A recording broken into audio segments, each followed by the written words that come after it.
Adana's story began the way most fairy tales in Lagos do, with a girl, a dream, and a man who everyone swore was perfect. She lived with her mother, Mama Isioma, in a modest two-bedroom bungalow tucked away along a quiet road in Aja. The house was simple, always clean, and smelled faintly of Dettol and roasted plantain. In front, a crooked hibiscus tree leaned slightly to the left, shading two plastic chairs where Adana often sat in the evening to read or help her mother peel beans. She was the kind of woman who made peace feel like a person. Mid-20s, quick to smile, even quicker to help, with a timeless gentleness that made both children and elders gather around her. Monday to Friday, she coordinated a non-profit literacy project for underprivileged kids at a rundown school in Jakande. On Saturdays, she hosted free reading classes in the open yard at home, with mats laid out like magic carpets and juice boxes she paid for from her meager savings. People said she was different. Not loud, not flashy, just principled, rooted, raised well.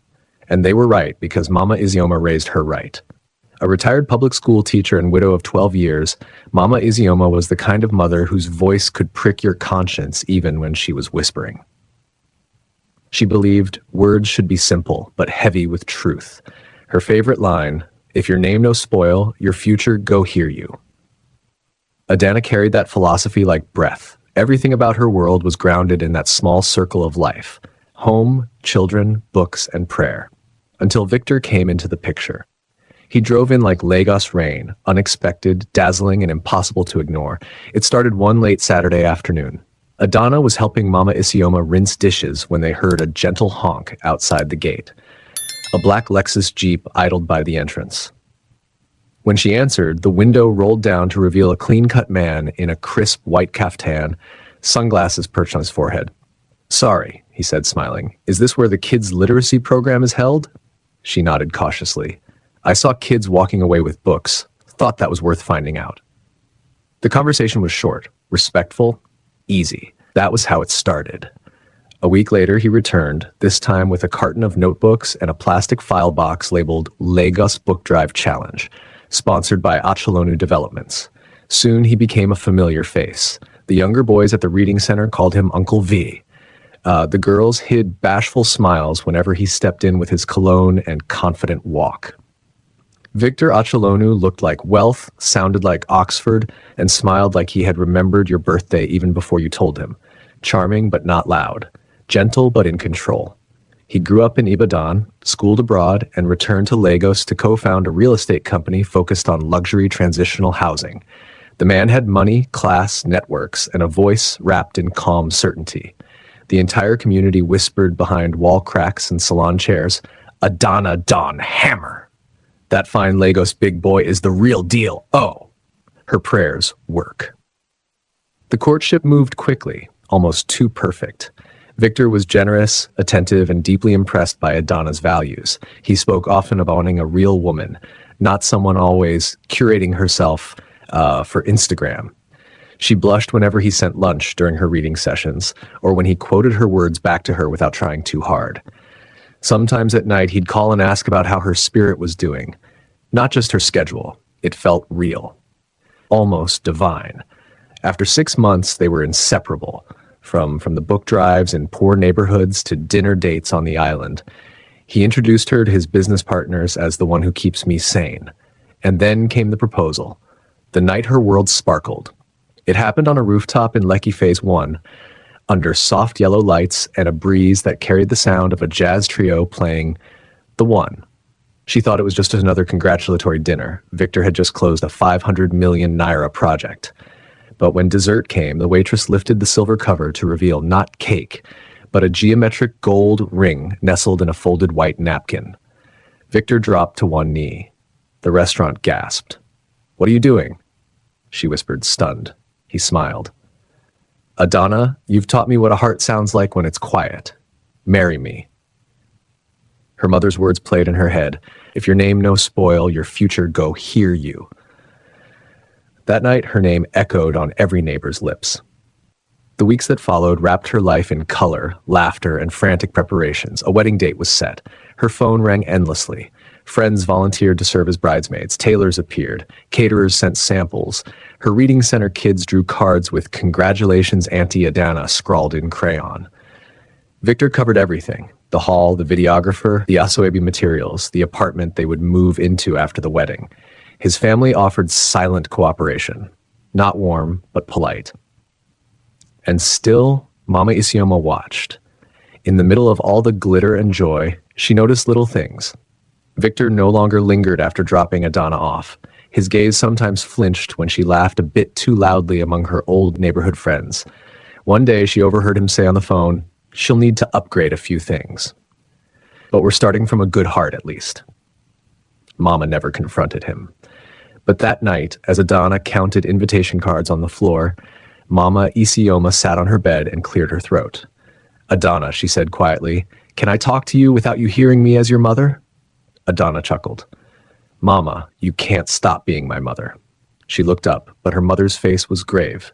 "Don't let love change how you see yourself." Her voice was soft, but it carried the kind of weight history doesn't argue with. Some people will love you with open arms, but want to rebuild you inside their palms. Be careful. Adana didn't know what to say. She nodded quietly, folded the invitation cards again, and smiled. But deep in her belly, something shifted. Some joy suddenly felt borrowed. Victor receives a phone call. His mother. She doesn't greet. She goes straight to the point. "We need to talk about Adana. This wedding is moving too fast, and nothing about that girl says Acholonu family standard." Victor doesn't reply at first. Then he sighs, rubbing his eyes. "Let's not start this again, Mum." But the tone in his voice has changed, just slightly. And change, however small, is how heartbreak sneaks in. The day after Mama Isioma's quiet warning, Adana woke up with her heart tucked carefully behind her ribs. Hope still lived there. It always did. But now it was a little more cautious. A little quieter. She told herself Mama was simply being overly watchful. After all, Mama had lost her husband too early and raised a daughter in a city where good men were hard to find. A little worry was second nature for her. Still, the words, "Don't let love change how you see yourself," echoed each time Adana picked up a lipstick or tried on the new lace Victor had sent through his driver. That morning, she opened her inbox and found it. An invitation from the Oladuni Executive Experience, a boutique bridal consulting firm in Ikoyi. 4 sessions already paid for by Victor. The subject line read, "Groom's gift for refinement and elegance ahead of the big day." She paused, her lips tightened. Refinement? She read it again and again. Then, slowly, she closed her laptop, got up from the table, and walked outside to water Mama's hibiscus tree.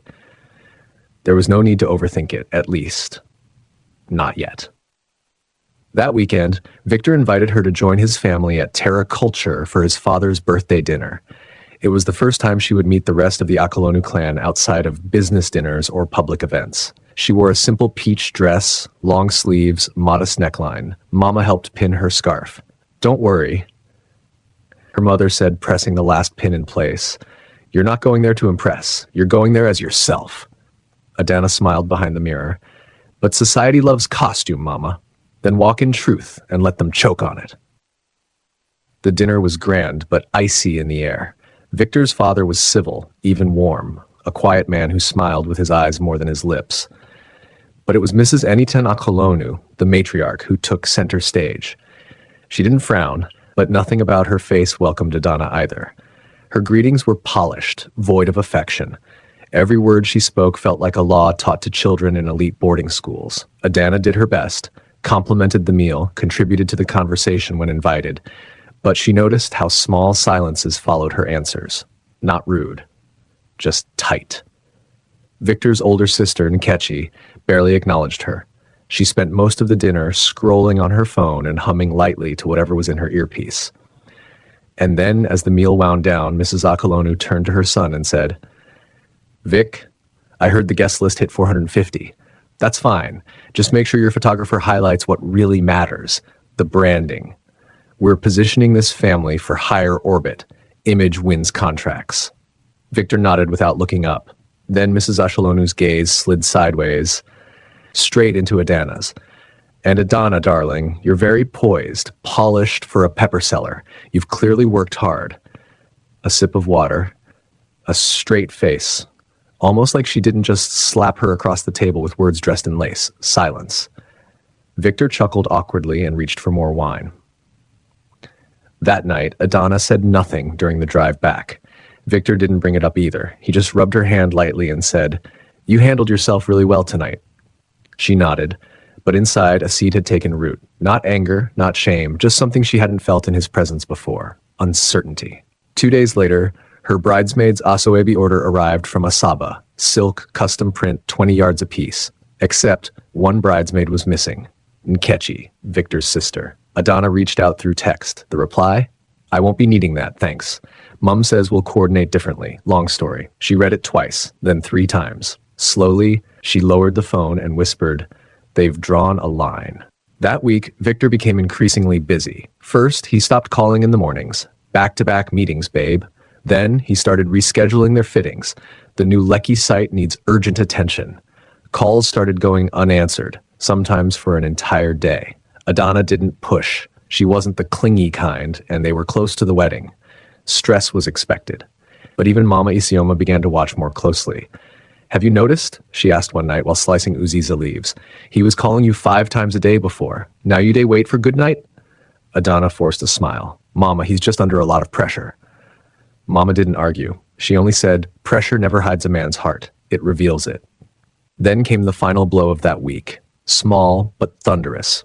It arrived by email. A thread titled, "Marriage Clarity, Legal Documents." Inside, a PDF of a detailed prenup contract. No phone call, no warning, no word from Victor.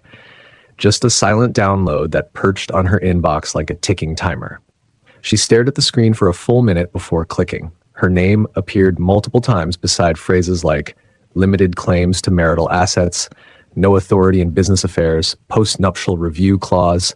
There was a section that required her to renounce any spousal rights to inherited wealth or profits from Victor's real estate company unless marriage surpassed 10 years. Another page outlined conditions for support in case of divorce, heavily leaning in his favor. It wasn't just legal protection. It was suspicion, dressed in professionalism. After reading all 8 pages, Adana shut the laptop, leaned back, and allowed the silence to settle on her skin. She didn't call him. Not that night. Not the next morning. When Victor finally showed up 2 days later, wearing a new wristwatch and glowing from a recent deal, he said, "Why haven't you signed the prenup? Don't be emotional about it, nah. These things are normal. Besides, it's just paper." Her reply was calm. "Then why did you feel the need to hide it inside an email, Victor?" His face twitched. "Babe, seriously. You're making this about how I sent it. I thought you were more mature than that." Adana said nothing, just stood, waited for the moment to breathe again. She could feel Mama Isioma watching from the next room. That night, mother and daughter shared a meal in silence. Finally, Mama put down her spoon, folded her arms, and said, "The way he's acting, it's not love I'm seeing anymore." Adana sighed. "Maybe. Marriage makes people shift gears." Mama looked at her firmly. "Shift? Yes. But gears no day fall out unless something wrong with the engine. This one is moving different." Outside, Lagos continued as it always did, fast, gritty, forgetful. But inside that little Aja bungalow, time had slowed. Adana smiled less often. Victor texted like a man reporting to a stranger. And wedding bells, once loud and clear, started sounding distant. The date was exactly 12 days to the altar. The guest list had crossed 420. The dresses were folded in garment bags. The decorator had collected a deposit. 2 cows had already been purchased, and Mama Isioma had just finished sewing the final detail onto her jelle for the traditional ceremony. She hummed a hymn as she folded it gently and slipped it back into its silk bag. In the living room, Adana was sitting on the floor, surrounded by invitation cards she was yet to deliver. She had written personal notes behind each one. She believed in little touches. It was after 10 p.m. Outside, the street was quiet except for the hum of a generator 2 houses away, the kind of night that felt like a pause after a long day. Her phone rang. She smiled at the name, Victor. She picked up before the second ring, already expecting one of his usual lines, "Babe, just checking on my soon-to-be wife." But this time the voice on the other end was different. It wasn't warm. It was low, detached, almost rehearsed. "Adana." She paused. The way he said her name sent a chill through her chest. My mom and I spoke again today, Victor continued, and my dad called too. Look, babe, I've really tried. I fought hard, but they won't support this wedding. Adana's lips parted, her heartbeat slowed or stopped. She couldn't tell. Babe, please, she whispered. It's barely 2 weeks to work. What are you saying?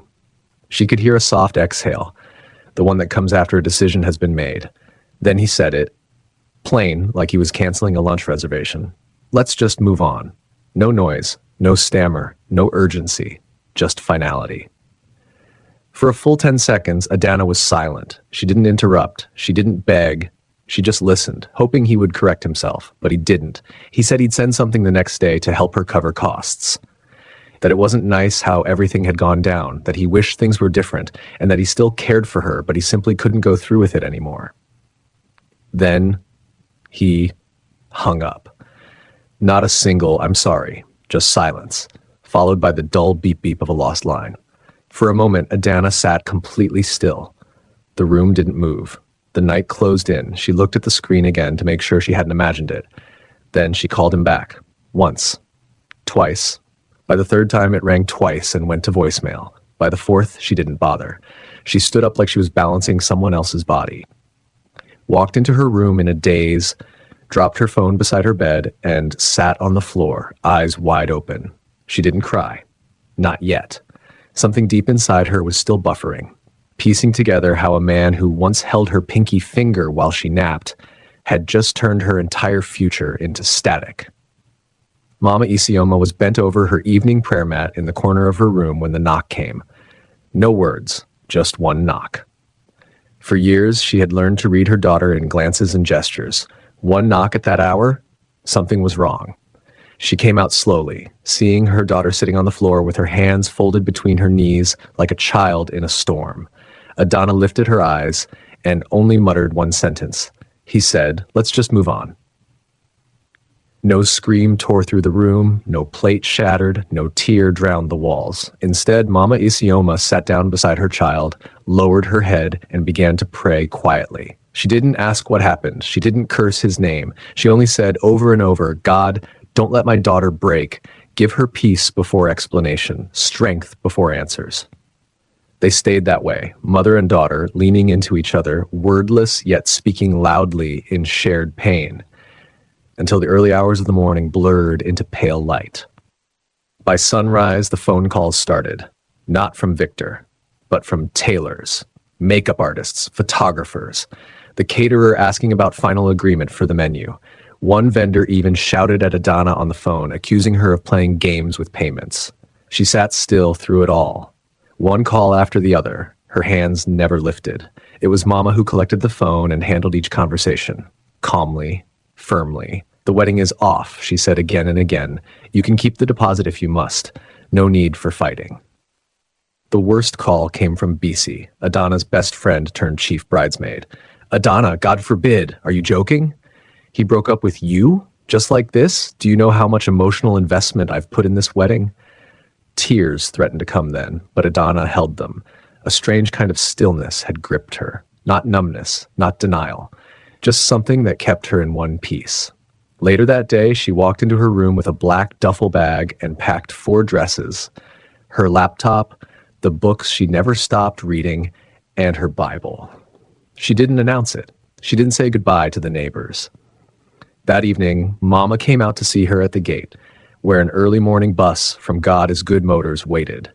Adana stood on the same ground where Victor once kneeled with a ring. Everything looked smaller now, as Mama hugged her tightly. "Don't let this city eat your soul." Adana nodded. "I just need space." As the bus pulled out of the Aja terminal, Lagos faded slowly into the rear window. The noise, the dust, the corners of sorrow that would have only stretched her wounds. She didn't look back. She leaned her head against the window, eyes closed, letting the low vibration of the road take her far from what had been. She was headed to Port Harcourt, where Mama's cousin ran a small literary cafe. There was no plan yet, no job, no idea what would come next, but there was silence. And strangely, there was peace in it. Port Harcourt met Adana in the most unceremonious way, with heat, humidity, and the rattling of keke horns competing with gospel music from roadside loudspeakers. She stepped out of the bus, not as a bride-to-be, but as a woman, stripped of ceremony, pride, and every version of herself the world once clapped for. Her dress clung to her skin, her travel bag dug into her shoulder, and her slippers collected dust she didn't bother to shake off.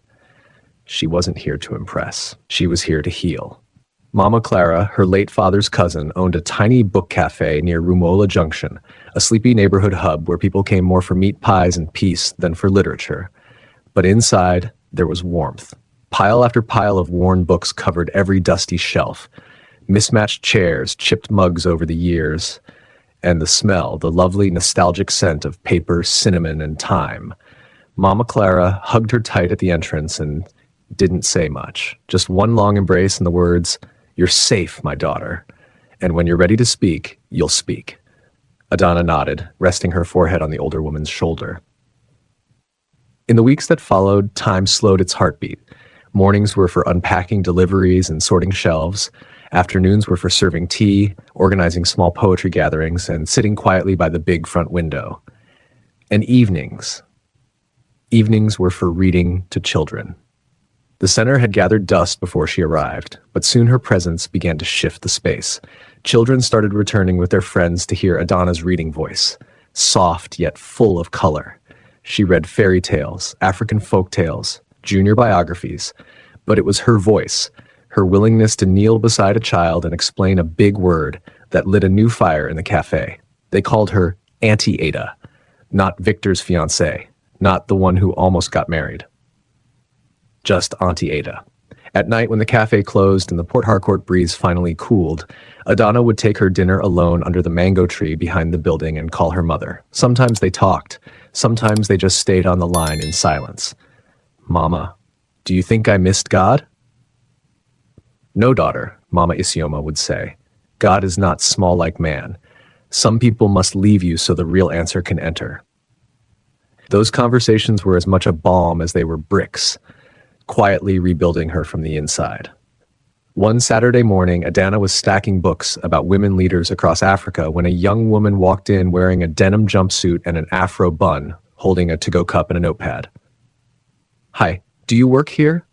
I saw your post online about reading sessions for kids." Adana nodded. "Yes, I handled the children's segment."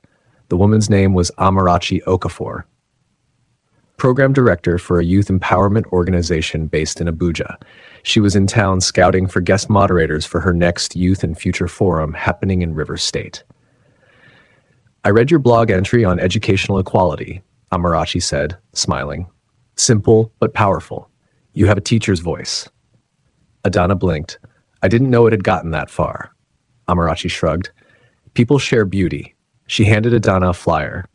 "Would you be willing to speak at the panel? Just 15 minutes. Share your story." Adana froze. "Which story?" Amarachi tilted her head. "Whatever version is carrying you now." At first, Adana wanted to say no.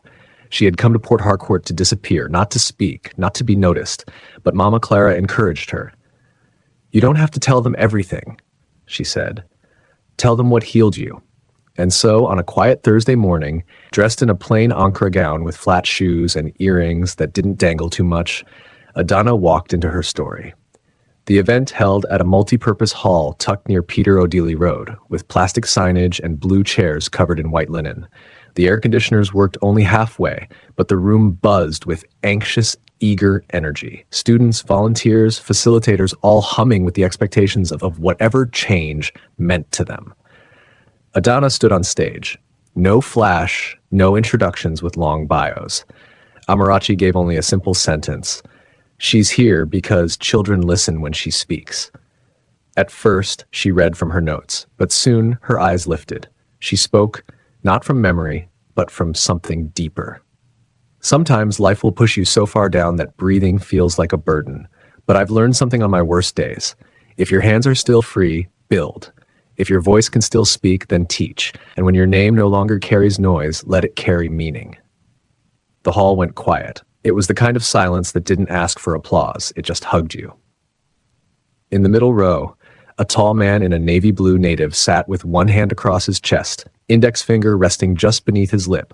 He wasn't part of the event lineup, didn't sit in the front, didn't take notes, just watched quietly. His name, Emeka Okafor, chairman of Okafor Holdings Group, the very man Victor's broken empire had once tried to pitch to, and the elder brother of Amarachi. When the event ended, Emeka waited. He didn't introduce himself immediately, didn't corner her in the parking lot. He simply told his sister later that night, "That speaker, the cafe girl, what's her full name?" Meanwhile, Adana returned to her corner in Porkert. She didn't know anyone had been watching her that way. She only knew that something in her had shifted. She had spoken. She had stood. She hadn't broken. That night, she read to the kids again, but this time with a little more power in her breath. And when she hung the apron again by the sink, a voice inside her whispered, "You survived."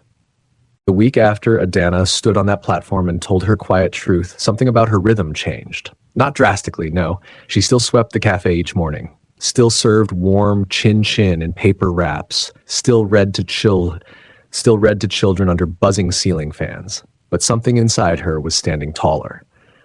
Healing had started taking shape. Not loud, not shiny, just steady, like stitching seams in a torn wrapper, one invisible thread at a time. What she didn't know? Someone had seen her. Clearly.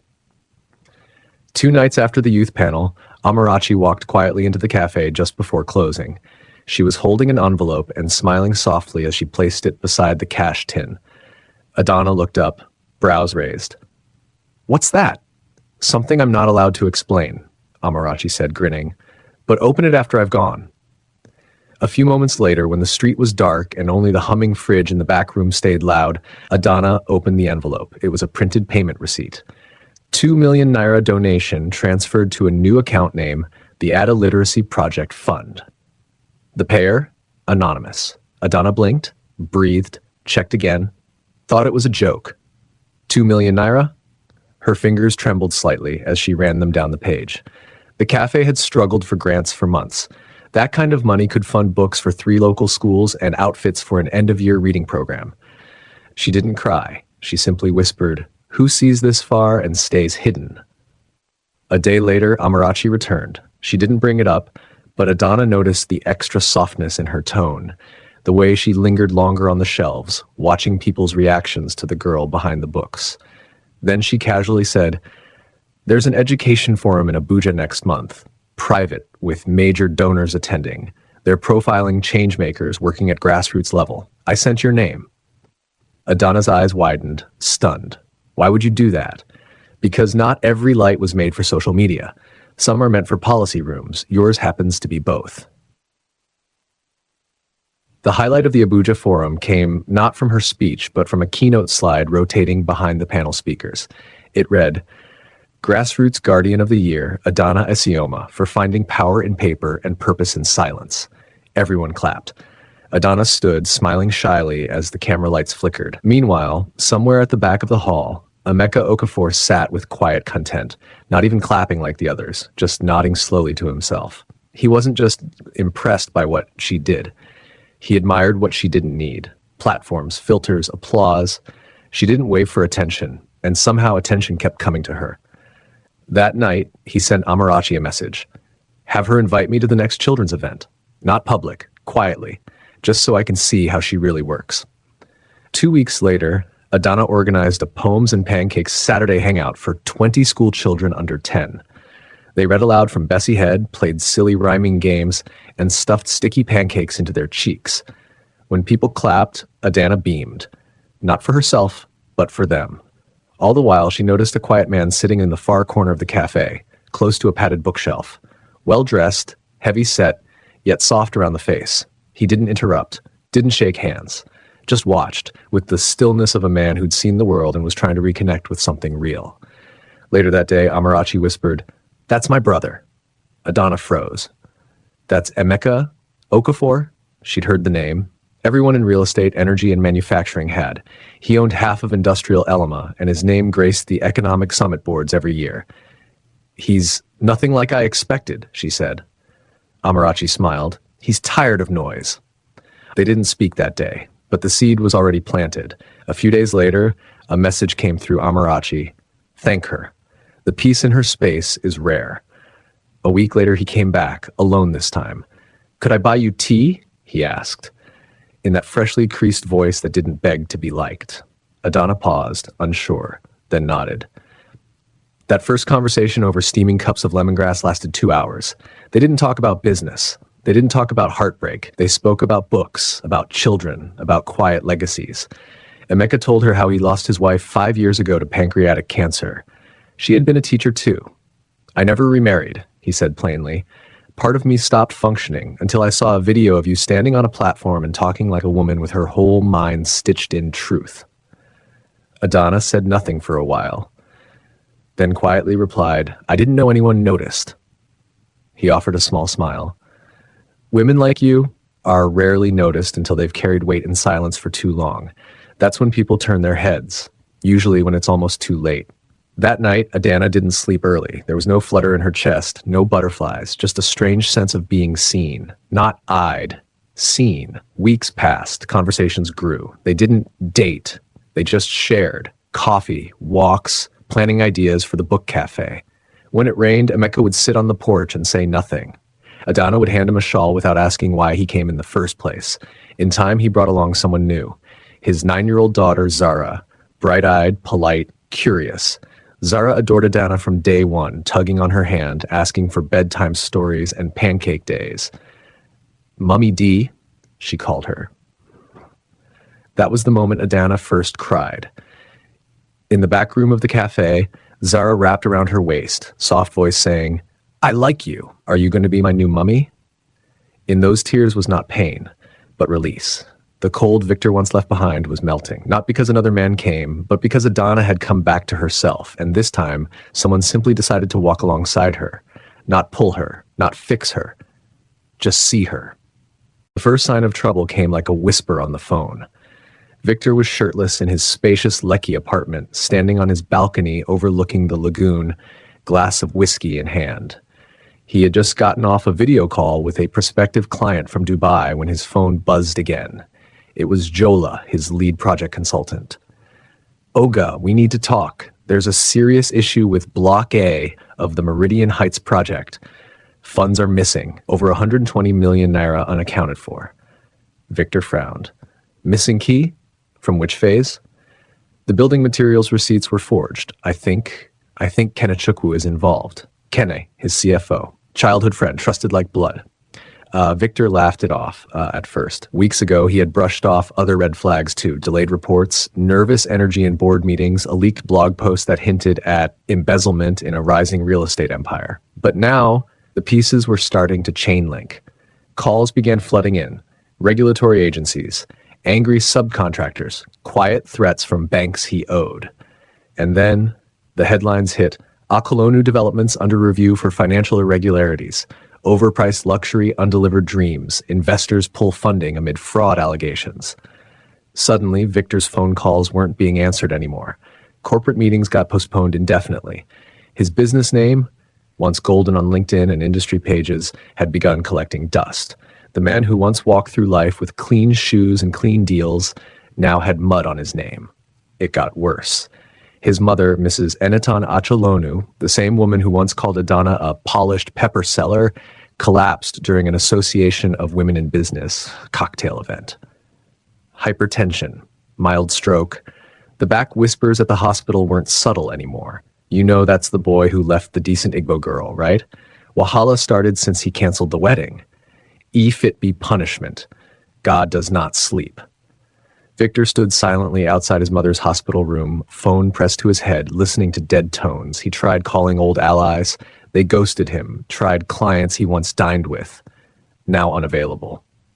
The final straw came from Lady, his old uni-mate and co-founder of a private equity firm. They met for drinks at RSVP in Victoria Island. Victor came dressed sharply as always, but this time it was forced. You could smell the anxiety beneath his perfume. He went straight to the point. Bro, I need 3 minutes from your board. Just a pitch meeting. 1 seat. I can turn it around. Lottie leaned in casually, eyes calm but direct. We've pulled out of your account already. Truth is, the only way you'll get that kind of room now is by going through someone with clean capital. Somebody like, he paused. Emeka Okafor. Victor blinked. Okafor Holdings? Lady nodded. Emeka is funding multiple redeemable ventures privately. Word is he's personally backing education relief, green estates, and clean startups. Man is moving like the federal government. Victor chuckled bitterly. Emeka is old school. He wouldn't touch real estate now. Lottie smiled. Maybe not your kind, but even Emeka's no sounds better than your yes right now. Victor went home, locked the door, and sat on the floor of his once glamorous apartment, now turned half war room, half wilderness. That night, he didn't eat. He scrolled obsessively through business news and press releases, watching how quickly his name was disappearing from relevance. Then he saw it. A photo from a closed-door education strategy summit he hadn't been invited to. In the middle of it, Emeka Okafor, flanked by guests and collaborators. To Emeka's right, Adana. Victor's hand stopped mid-scroll. His thumb hovered. He zoomed in. At first, he stared blankly, unsure if the face in the picture was the same woman he left 13 months ago. Same skin tone, same posture. But there was something different. She didn't look broken. She looked magnificent. Head slightly raised, shoulders squared, eyes calm. Her gown simple and elegant. No filters, no noise. She didn't even look like she was trying to be somebody. She just was. And she was there, beside the very man Victor was now desperate to impress.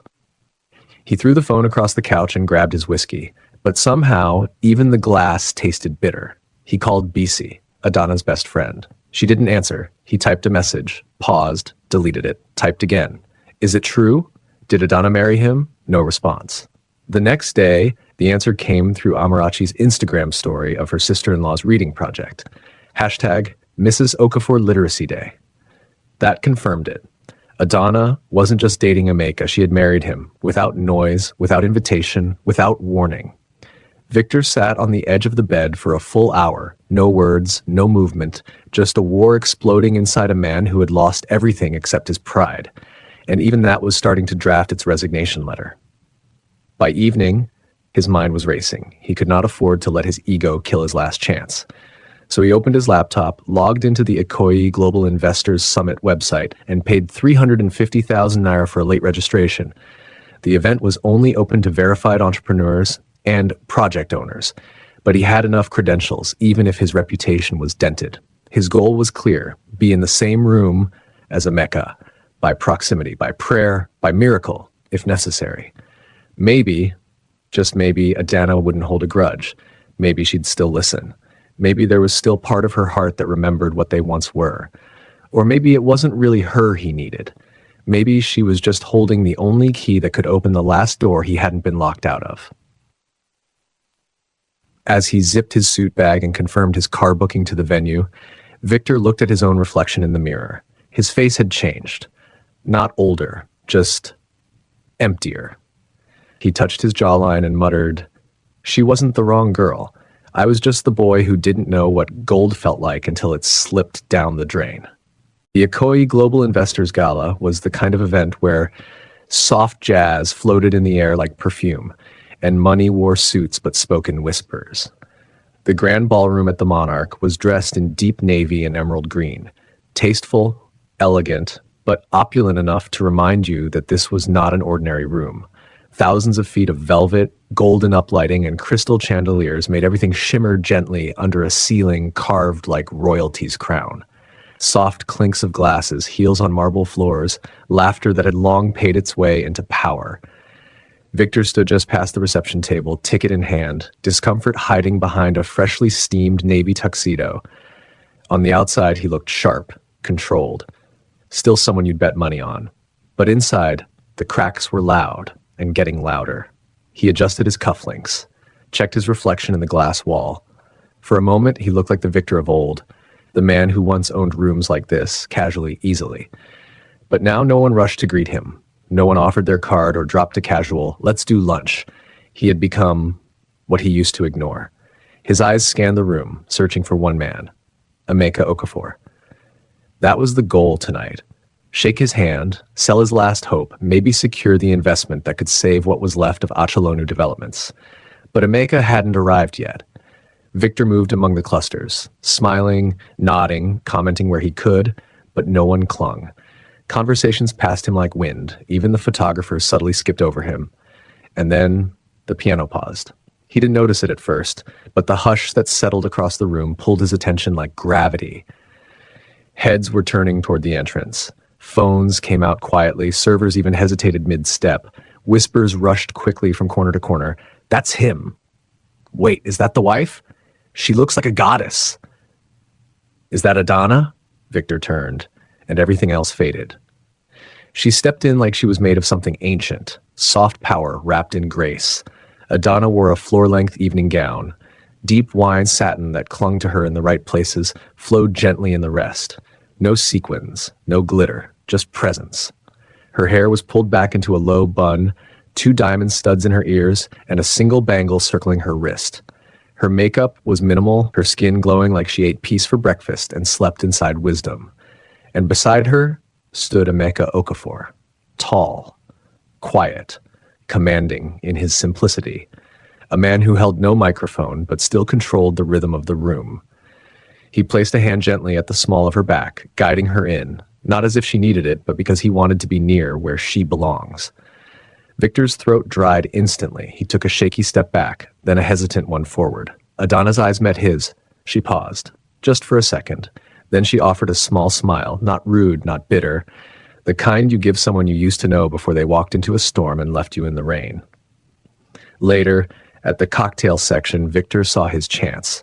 Amika had stepped away, speaking with a group of foreign investors. Adana was alone near a floral wall, looking through a list on her iPad. He walked over slowly, shoulders back, casual smile fixed like armor. Adana! She didn't flinch. She looked up, calm. Victor. Funny seeing you here, he added with a half laugh. She tilted her head, one brow slightly raised. Oh, Victor, without your pride, you're unrecognizable. The words didn't bite. They floated, but they carried their own kind of sting, the sting of truth with poise. Victor chuckled awkwardly. You look good, really good. She nodded. So I've heard. He took a deep breath, lowering his voice. Can we talk somewhere private? She hesitated, looked past him for a moment. Then she gestured toward the side balcony, marked staff only. Empty. Quiet. Outside, the Lagos night wrapped them in calm air and the distant hum of city life. Fairy lights danced across the patio floor. For one brief second, it felt like an old memory, like maybe this could be fixed. Victor leaned against the railing, trying not to look too wounded. I owed you more than a phone call, he started. Adana said nothing. You were the one person who stuck by me when nobody knew my name, before I wore suits that fit, before people said I was going places, and then he broke. I let voices louder than mine decide what I was worth, and what you were worth. Adana looked out over the balcony, not speaking. Victor swallowed. I was scared, Adana, scared my family would disown me, scared their world would shut me out. I thought I could fix it, fix you, polish you, make you more acceptable, but... He looked at her finally. You didn't need fixing, I just needed courage, and I had none. There was silence, long, soft, honest. Then Adana turned slowly. Her voice was barely above a whisper, steady but firm. I know why you left. I've had time to make peace with it. I even cried for the version of you I used to believe in. She paused. I forgave you, a long time ago. Victor took a step forward. Then, she raised her palm slightly, not rude, just final. But I was never created for repair. You don't walk back into someone's peace because you lost your way in noise. He nodded slowly, his eyes glistening. Do you love him? Adana didn't answer at first. Then her gaze softened. He never asked me to change, even when others whispered that I should. Just then, the balcony door opened gently. Emeka stepped out, quiet, present, eyes kind, but protective. Victor adjusted his posture. Emeka nodded politely. Everything all right? Adana smiled at her husband. Yes, love. We're done here. She turned to Victor one last time. I hope you find what you're looking for, even if it's just healing. Then she walked away, Emeka's hand resting lightly at the small of her back, the same way he'd entered with her. Not as if she needed guidance, but because love, real love, simply doesn't leave your side. Victor stayed there long after the door swung shut, one hand in his pocket, the other gripping the truth like it had arrived too late. A year passed. The city moved as it always did. Lagos, loud, relentless, swallowed gossip and gold alike, rarely looking back. But for Victor Achelonu, time now moved softer, slower. He no longer woke to the sound of brokers calling or headlines with his name in bold. His mornings had become quieter, the kind that echoed. Now he worked as a consultant for a mid-sized system solutions firm tucked on the fourth floor of a modest building off Adeola Odeku. He wore simpler suits, no more handmade Italian fabrics, no more wristwatches that ticked louder than his conscience, no security men to open doors for him. He opened them himself. People still recognized him sometimes. Old press features, business panels, real estate conferences, but it was the kind of recognition that came with a question. Weren't you the guy who... He never answered, just smiled, politely. Some nights, he'd still watch news clips or press briefings featuring Emeka's education reforms, not because of envy, but because in those moments he'd sometimes see Adana, not standing behind anyone, not as decoration, but as a pillar, a partner. He didn't feel hatred anymore, just a quiet ache. The ache of finally understanding what he'd truly lost, not a woman, but a destiny, his own. Meanwhile, Adana's world kept blooming, not from spotlight, but from substance. She now ran her own foundation, the Ada Literacy and Leadership Initiative. With Emeka's steady support and her own unrelenting drive, they'd built a network of mobile libraries across 5 states, reaching rural schools where chalkboards still bore holes, and teachers wrote lesson notes by the dim glow of window light. One hot afternoon in Bonny Island during a scholarship event, Adana stepped onto a makeshift stage holding a white envelope. The students clapped below, but one girl, maybe 13, caught her eye. Skinny, soft-voiced, the kind of child who didn't raise her hand often. Her name was Blessing. Adana had read her essay 3 times. It was handwritten, but fierce, about teaching girls in her village how to read under the moonlight because there was no electricity. I read by firewood light, Blessing wrote, but my dream burns brighter than the flames. That line stayed with Adana. When she handed Blessing the scholarship letter, she leaned close, whispered, "You remind me of who I was, when no one expected much." The crowd didn't see that moment, but Emeka did. He stood at the far end of the tent, watching his wife with the kind of smile seen only on men who respect deeply, not just love easily. Mama Isioma, too, had found her second wind. She now hosted a week radio show, Mother's Hour, on Sunshine Radio. Every Sunday at 7 p.m., women across the city tuned in. Aunties, traders, embassy workers, teachers, market women. She read handwritten letters, answered questions, and shared stories wrapped in humor and wisdom. But her most famous line was simple. God may hide gold in dust, just to see who has sense enough not to spit on it. That saying traveled faster than the radio waves, into sermons, WhatsApp groups, wedding speeches. Listeners never knew she was Adana's mother. She never said. Her wisdom stood alone, just like her daughter. One breezy Harmattan afternoon, the courtyard of a new low-cost school near Ukeli shimmered under sunlight. The gate bore a painted sign, built by the Ada Literacy Foundation in partnership with Okafor Industrial Trust. At the far end, Adana stood, one child's hand in hers, the girl's hair neatly braided, uniform a size too big, sandals dusted from play. Adana wasn't wearing makeup, just a linen blouse, flat shoes, and a name tag that read simply, Mrs. Okafor, literacy advocate. She laughed as the girl pointed excitedly at the new classrooms. There were no cameras, no newsmen, no choir, just change, quietly happening. From a distance, 2 teachers whispered, "That's the same girl Victor left, right?" "Yes, and she hasn't returned once since then. Except now, look around." They fell silent, because sometimes legacy does the talking. As the sun slipped behind the coconut trees, Adana paused by a painted wall filled with drawings. Butterflies, open books, and bold words. Knowledge is freedom. She who learns, leads. Read, rise, repair. 3 little girls approached her shyly. "Auntie, can we read in the library before going home?" She smiled. "Of course, my sweethearts. Let's go." They skipped ahead. She followed. Slow, sure, whole.